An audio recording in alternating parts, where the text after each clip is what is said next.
guys, welcome back to my channel and to this video where I will be discussing the beautiful zodiac sign of Virgo. So just to dive straight into it,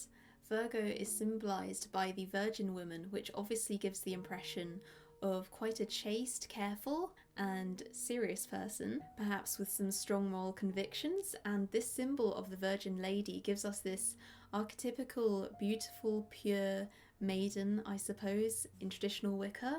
Virgo might be associated with the maiden goddess as a result of this, and when you think of the Virgin Lady, there's definitely that association with purity and humility and perhaps being submissive or just wanting to serve and be nurturing in a very unassuming and humble way. So obviously the sun enters the zodiac sign after the last Sabbat of Lughnasadh or Lammas, which, as I said in my video covering that Sabbat, it's all about the harvest and celebrating the tail end of summer as it begins to end. And at the end of Virgo season, as we then move into Libra, we have the autumn equinox or Mabon Sabbat, which is really all about prime harvesting season. And Virgo, being typically associated with precision and careful organisation,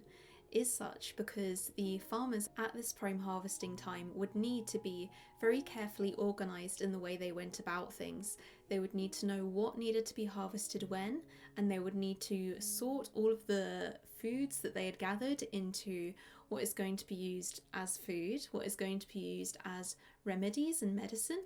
and what is going to be used in storage, kept away for later in the year. So just to say, I will be covering Mabon or the autumn equinox in a later video, so if you like you can subscribe so that you can see that video when it comes out and deepen your understanding of the sign of Virgo as a whole through watching that video as well. So Virgo is one of the 3 zodiac signs governed by the element of earth, and any earth sign has that energy of being grounded, based quite a lot in reality, being able to see what's really going on and having practicalness and organisation. And this is never more true than for Virgo, where we're talking about the structured and carefully organised elements of earth, especially at this harvest season that the Virgo zodiac sign is in. As I said in my Lughnasadh video, the harvest season is also very much a time of the abundant mother goddess, and the symbol of Virgo is actually what looks like an M, and this could stand for mother or even the Virgin Mary, which is of course the divine feminine in Christianity and the divine mother as well. And this links very nicely to that self-sacrificing nature of Virgos that I will come to later. Now, of the 3 earth signs present in the astrological year, Virgo is the mutable one, and this means that they are the most flexible and adaptable one, the most open to change. And each time we have a mutable sign in the zodiac, it typically means that one phase is ending, so we're preparing for the end of summer with Virgo. And this means that any sign that is of a mutable quality is going to be better at letting go in life in general, and better at navigating through these transitional points in life where a phase might be ending and something else might be beginning. So being so open to change, being calm in the face of change, is a very positive trait. But on the flip side, as everything has a dark and light side, Virgos might need to be careful to not get swept along in the flow of things too much or become too passive as they wait for things to change. Sometimes you need to take action in life, and for that it is good to employ the skills of perhaps a cardinal sign. But yes, Virgo is of the mutable variety, and actually if you want to learn more about mutable signs overall, you can feel free to check out my Gemini video that I did earlier in the year, and that is a sign that is also of the mutable quality, so it might be interesting for you to watch that just to compare and contrast how Gemini is mutable as opposed to how Virgo is mutable, how they might be similar and how they might differ. Each zodiac sign represents a phase in a human's life. So in terms of what Virgo represents, they represent the ages of 35 to 42 in a person's development, when typically that person will be steadily making their way through their adult life, becoming even more settled into it after the explosion of creativity that they had with Leo earlier. They're becoming more mature and more focused on being of service to those around them, steadily working their way through problems and issues that come up, such as balancing the needs of perhaps their children with the needs of their parents. So we're talking about the sandwich years, I think it's been called, in a human's life, when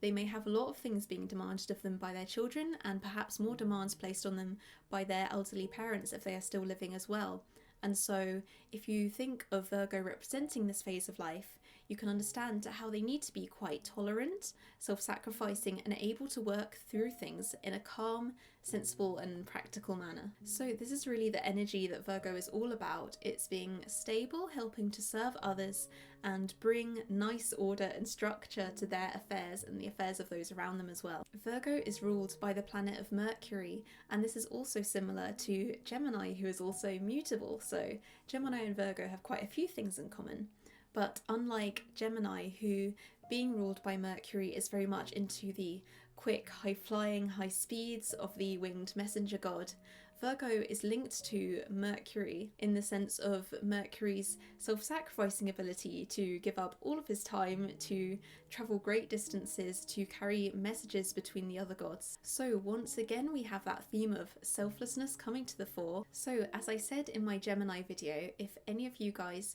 watching are Virgos or Gemini and subscribe to the idea of deity, it could be a really good idea for you guys to look into working with this Roman god Mercury or Greek god Hermes, the messenger god, as you will obviously have a natural affinity to them and their energies, as the planet that is named after them is what rules you and your zodiac sign. In terms of tarot associations, any earth sign in the zodiac is linked to the suit of pentacles in traditional tarot, that which is linked by the element of earth. And for Virgo specifically, the major arcana tarot card that it is most commonly associated with is the Hermit. This card typically depicts a shadowy figure holding a lantern all by himself, and essentially what the Hermit card is it's a card of wisdom and patience, and the kind of wisdom that can be acquired by being alone, being in isolation and solitude, and having the space to reflect on your issues and really work through them alone. This card really speaks to the ability of Virgo to quietly and calmly study and analyse complex situations and figure out the best way to work through them without needing to shout about it or make a scene, just quietly and humbly going forward in service to others with this very analytical and precise, careful approach. For all of you Virgo witches and wiccans out there, if you're into crystals, some crystals that would be good for Virgos to work with are number 1, amethyst. This provides a safe, dreamy escape for Virgos to go into when the world becomes too much, so that they can have refuge a bit from everyday concerns. Carnelian would also be good for them as well, as it's good at alleviating worry and stomach aches. And finally pyrite, as it helps to strengthen self-confidence and vitality that might occasionally be lacking in the self-sacrificing and humble Virgos. Plants and herbs for Virgo green witches to focus on potentially could be dill, mint and parsley, and also sage, so that's very fitting if any of you are Virgo witches. And yeah, that's pretty much it for my analysis of the zodiac sign of Virgo and what some of my tips are for witches, wiccans or pagans who are Virgo.